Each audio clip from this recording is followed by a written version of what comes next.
1.25 billion வெள்ளி செலவில் கட்டப்பட்டிருக்கிறது 3வது முனையம். அதனால் ஆண்டுக்கு 22 மில்லியன் பயணிகளை கையாள முடியும். அதனையும் சேர்த்து சாங்கி விமான நிலையத்தினால் தற்போது ஆண்டுக்கு 70 மில்லியன் பயணிகளை சமாளிக்க முடியும். புதிய முனையத்தில் சான் பிரான்சிஸ்கோவில் இருந்து வந்த சிங்கப்பூர் ஏர்லைன்ஸ் விமானம் முதலாக தரையிறங்கியது. அதில் வந்திறங்கிய பயணிகளுக்கு ஏகப்பட்ட ஆச்சரியங்கள். புதிய முனையத்தால் இவ்வட்டாரத்தின் விமான போக்குவரத்து மையமாகும் சிங்கப்பூரின் ஆற்றல் வலுவடையும் என்று நம்பப்படுகிறது.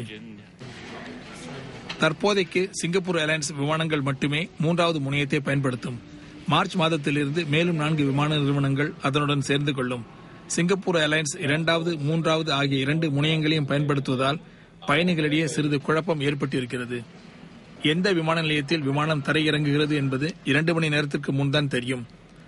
ஆனால் திறமையாக செயல்படத்தான் இந்த ஏற்பாடு என்கிறது சிங்கப்பூர் ஏர்லைன்ஸ். தொலைவாசக சேவை, இணையதளம், தொலைபேசி ஆகியவற்றின் வழியாக விமானம் தரையிறங்கும் விவரங்களை எளிதில் தெரிந்து கொள்ளலாம் என்று அந்த நிறுவனத்தின் பேச்சாளர் கூறினார்.